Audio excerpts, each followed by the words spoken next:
नमस्कार, जोहार झारखंड में आपका स्वागत। मैं राहुल ओझा आपके साथ। रांची से बड़ी खबर है, जहां मंत्री आलमगीर आलम का विभाग अब सीएम के पास चला गया है। सीएम चंपाई सोरेन ने 4 विभागों की जिम्मेदारी ले ली है। ग्रामीण विकास विभाग, ग्रामीण कार्य विभाग, पंचायती राज विभाग और संसदीय कार्य विभाग अब सीएम के पास है। मंत्रिमंडल एवं सचिवालय विभाग ने इसके लिए अधिसूचना भी जारी कर दी है, जिस अधिसूचना को आपके स्क्रीन पर भी दिखा रहे हैं। मंत्री आलमगीर आलम को ईडी ने गिरफ्तार किया है। टेंडर कमीशन घोटाले में गिरफ्तारी हुई है आलमगीर आलम की, और गिरफ्तारी के बाद से ये बदलाव जो हैं वो देखने को मिले हैं। गिरफ्तारी के बाद आलमगीर आलम ने अब तक इस्तीफा भी अपना नहीं सौंपा है। अविनाश हमारे साथ न्यूज़ 18 संवाददाता जुड़े हैं। अविनाश, जो मंत्रालय आलमगीर आलम के पास थे, विभाग जो थे, वो अब सीएम के पास आ गए हैं, अपडेट क्या है? देखिए, बहुत दिनों से ये अटकलें लगाई जा रही थी, क्योंकि ईडी ने आलमगीर आलम को गिरफ्तार किया है और इस वक्त वो होटवार जेल में है। इसलिए इस बात की भी संभावना पहले से बनी हुई थी कि जो उनके विभाग हैं और उसके जो फाइलें हैं उसका निपटारा भी करना था। दूसरी बात यह भी है कि जो वो पीरियड रहा जिस समय उनकी गिरफ्तारी हुई, उस समय लोकसभा चुनाव की अधिसूचना चूंकि जारी हो चुकी थी, इसलिए उस वक्त कोई फेरबदल नहीं की गई थी।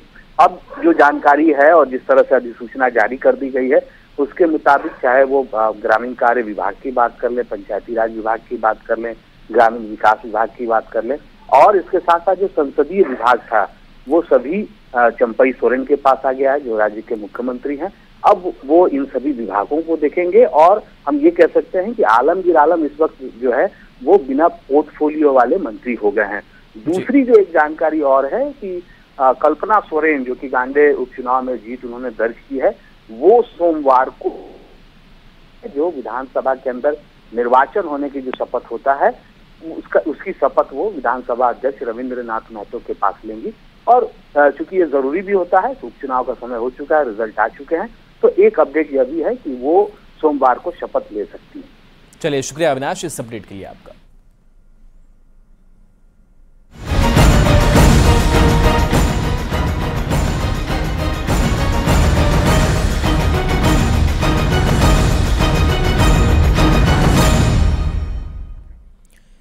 झारखंड वासियों को प्रदेश सरकार एक के बाद एक सौगात देने वाली है। आचार संहिता के खत्म होते ही एक्शन मोड में आई चंपाई सरकार ने बड़े ऐलान किए हैं, जिसमें बम्पर बहाली से लेकर जाम की समस्या से निजात जैसे बड़े तोहफे जनता को दिए गए हैं।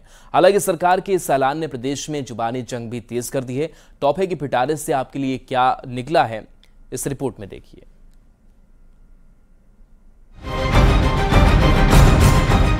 आदर्श आचार संहिता खत्म होते ही झारखंड सरकार एक्शन मोड में आ गई है। लोकसभा चुनाव की थकान पूरी तरह से खत्म भी नहीं हुई और सरकार के मुखिया चंपाई सोरेन ने विभागवार समीक्षा की तैयारी कर ली है। राज्य सरकार विकास योजनाओं के साथ साथ रोजगार बांटने की भी तैयारी में है। 11 जून को राज्य भर के डीसी से लेकर विभागीय सचिव के साथ सीएम बैठक करेंगे। राशन से लेकर पेंशन और अबू आवास योजना के लाभुकों की संख्या बढ़ाने पर सरकार का जोर है। जून के अंत तक 33,000 प्राथमिक शिक्षकों की नियुक्ति प्रक्रिया शुरू करने का भी लक्ष्य है। राज्य में 12 जून से 26,000 सहायक शिक्षकों की नियुक्ति परीक्षा शुरू हो जाएगी। इसके अलावा राजधानी रांची में 6 नए फ्लाईओवर्स बनाने का भी प्रस्ताव है। सरकार पूरी तरह विकास योजनाओं को लेकर के संजीदा है, गंभीर है, और माननीय मुख्यमंत्री बहुत जल्द विभागवार समीक्षा भी करने जा रहे हैं। उसमें राज्य सरकार की योजना, केंद्र सरकार की योजना, अबू आवास योजना, सरकार रोजगार के प्रति भी काफ़ी संजीदा है। और बहुत जल्द माननीय मुख्यमंत्री ने भी इस बात की घोषणा की है कि प्राइमरी स्कूल के शिक्षकों की नियुक्ति अब बहुत जल्द कर ली जाएगी। एक तरफ राज्य सरकार विकास और रोजगार पर फोकस कर रही है, तो दूसरी ओर इस पर सियासत ने रफ्तार पकड़ ली है। बीजेपी ने सरकार के इस रोड मैप को झूठा आश्वासन करार दिया है। झारखंड की जनता बहुत प्रबुद्ध जनता है और षड्यंत्र और फरेब को राज्य की जनता बहुत दिनों तक सहन नहीं कर पाएगी। इसलिए वर्तमान जामुमो कांग्रेस गठबंधन की सरकार ने जो झूठे वादे, झूठे नारा दे करके, षड्यंत्र करके, लगातार भ्रमपूर्ण दुष्प्रचार करके और ये सत्ता में आए। झारखंड में साल के अंत में विधानसभा का चुनाव होना है। यही वजह है कि प्रदेश सरकार आचार संहिता के खत्म होते ही एक्शन में आ गई है। ऐसा इसलिए क्योंकि सरकार ये जानती है कि उसके पास काम करने को ज्यादा है और वक्त बेहद कम। इसलिए विकास की गाड़ी को तेज भगाने की हड़बड़ी दिख रही है। रांची से अविनाश कुमार, न्यूज़ 18। राजधानी रांची में जाम की समस्या हमेशा से जनता के लिए सबसे बड़े सिरदर्द का कारण रही है। ऐसे में 6 फ्लाईओवर बनाने का ऐलान आम लोगों के लिए किसी तोहफे से कम नहीं है।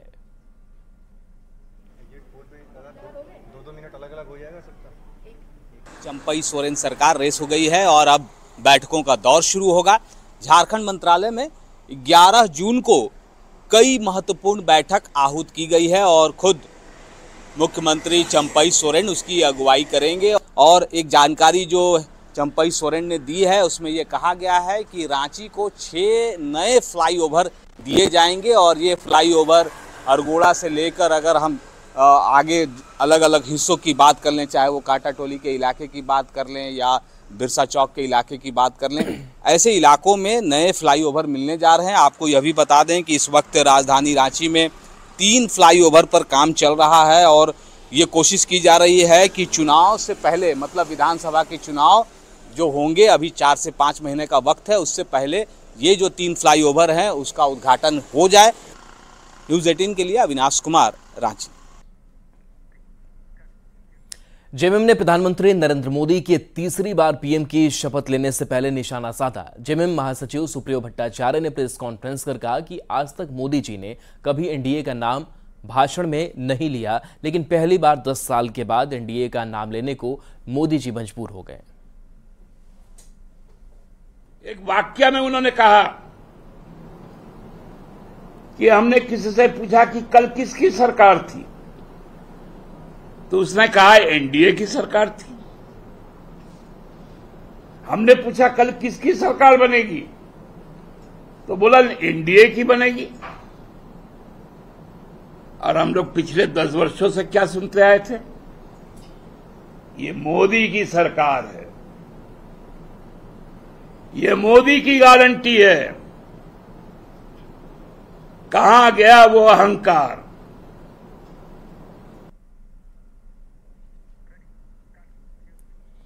दिल्ली में सरकार गठन की प्रक्रिया को लेकर जेएमएम की ओर से की गई टिप्पणी पर बीजेपी ने पलटवार किया है।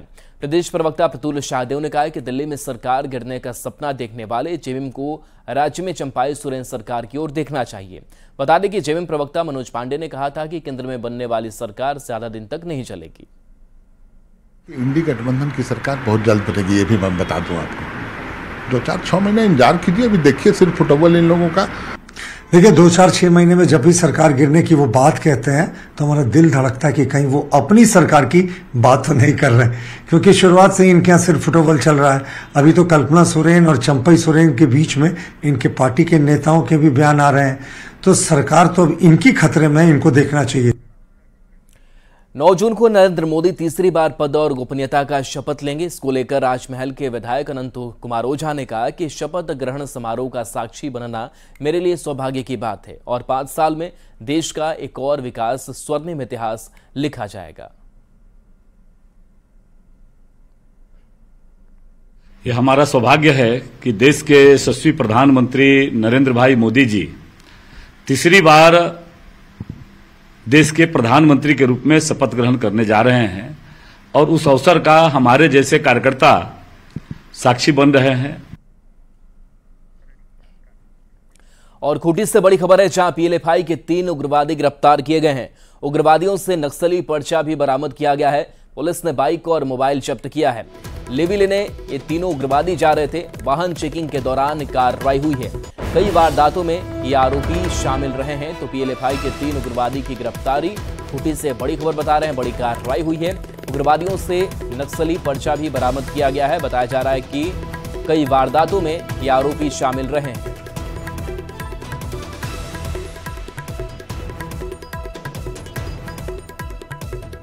मिला था 6/6/24 को पुलिस अधीक्षक खूंटी को कि पीएलएफआई के सदस्यगण जरियागढ़ क्षेत्र में लेवी मांगने आ रहे हैं। उसी गुप्त सूचना के आधार पर मेरे द्वारा टीम गठित की गई, किंग शुरू किया। उसी में 3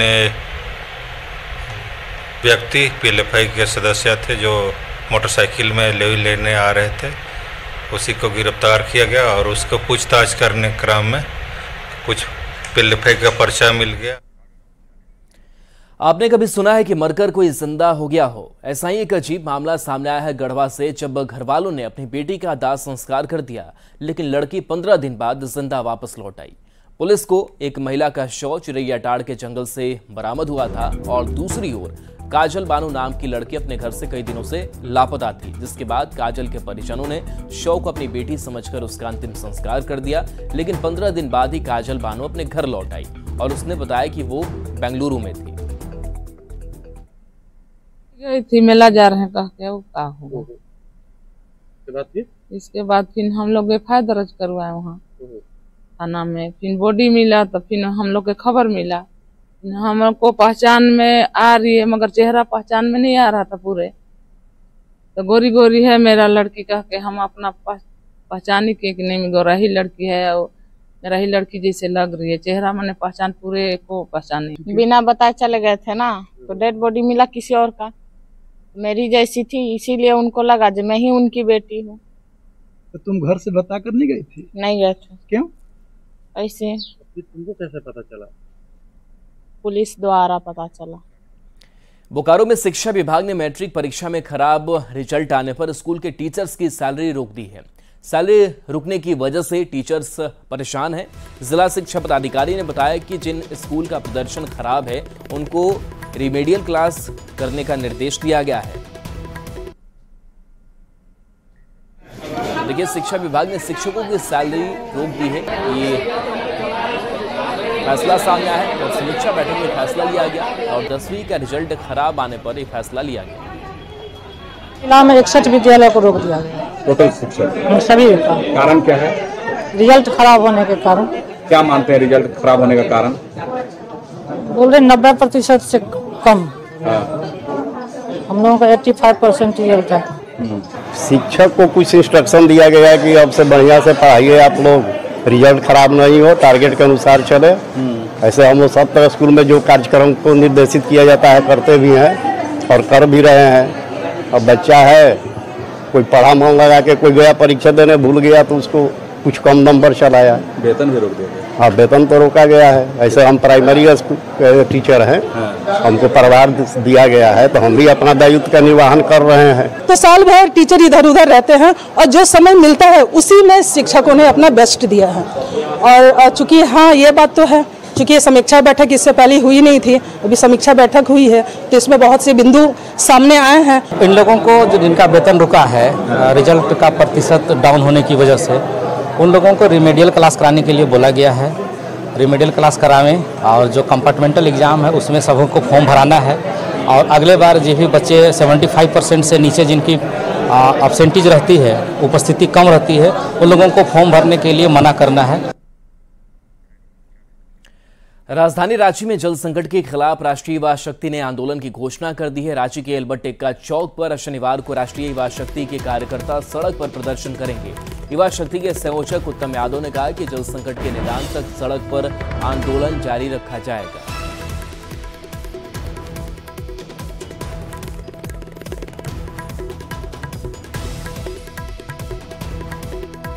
रांची में पानी की समस्या है तो ये हम लोग से बर्दाश्त नहीं हो रहा है, इसलिए कल से हम लोग सड़क पर उतरेंगे। कल हम लोग अलवा टेका में प्रदर्शन करेंगे और कल के बाद अगर प्रदर्शन के बाद भी सरकार माननीय का कान में आवाज नहीं किया, आंख अगर नहीं खुलता है तो हम लोग सड़क पर उतरने के लिए बाध्य होंगे। भीषण गर्मी की वजह से कोयलांचल की लाइफलाइन दामोदर नदी के सहायक हाहारो नदी पूरी तरीके से सूख चुकी है, जिससे आसपास के इलाकों में पानी का संकट हो गया है। ग्रामीणों ने बताया कि जून के महीने में हाहारो नदी में पानी आ जाता था, लेकिन इस बार अभी तक पानी नहीं आने से दिक्कतों का सामना करना पड़ रहा है। मौके से ज्यादा जानकारी दे रहे हैं न्यूज 18 संवाददाता जावेद खान। मैं मौजूद हूँ हाहारो नदी में। हाहारो दामोदर की सहायक नदी है। दामोदर कोयलांचल की लाइफलाइन है और आप देख सकते हैं जून का महीना चल रहा है लेकिन हाहारो पूरे तरीके से सूखा हुआ है। कैमरे के नज़र से आप देख सकते हैं कि किस तरह से हाहारो नदी जून महीने में पूरे तरीके से सूखा हुआ है।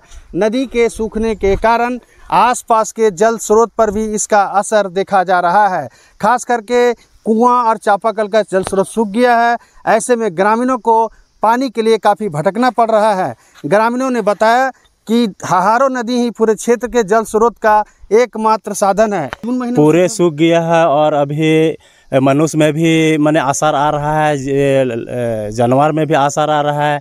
कुआं चापानाल पूरे पानी सूख जाता है नदी सूख जाने के कारण से। दिक्कत हो रहा है हम लोग का। नदी के अलावा दूसरा कुआं था, तालाब था, वो भी सूख हो चुका है। नदी में पानी सूखने के कारण सूखने के पानी निकाल रहे हैं यहाँ से। हाँ, बहुत मतलब गड्ढा गहरा खोदते हैं, उसके बाद पीने के लिए भी मिलता है पानी। तो गांव का चापाकल कुआं सब सूख गया है। वो सूख गया। जमीन जो है बारिश का इंतजार कर रहे हैं ताकि जल्द से जल्द बारिश हो और हाहारो नदी में पानी आए और आसपास के जो कुआं है, चापाकल है, उसका जल स्रोत जो है ऊपर आए और लोगों को भटकना ना पड़े। गर्मी में जानवरों को भी हाहारो नदी सूख जाने के कारण भटकना पड़ रहा है। जावेद खान, न्यूज़ 18, रामगढ़। रांची से बड़ी खबर है, जहां जमीन माफियाओं पर शिकंजे की तैयारी है। पुलिस के रडार पर 270 भूमाफिया हैं। लिस्ट बनाकर नजर रखी जा रही है। थाने में भूमाफियाओं की हाजिरी लगेगी। रांची एसएसपी ने इसके निर्देश दिए हैं। तो पुलिस के रडार पर 270 भूमाफिया, एक बड़ी कार्रवाई की तैयारी और लिस्ट बनाकर के नजर रखी जा रही है। रांची एसएसपी ने इसके निर्देश दिए हैं।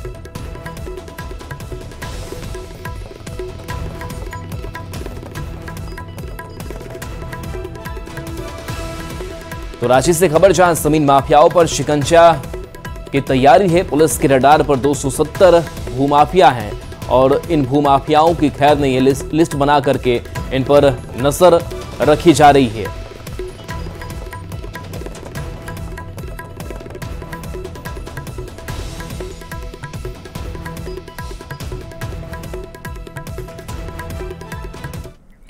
और इस बुलेटिन में इतना ही। एक नजर इस वक्त के हेडलाइंस पर।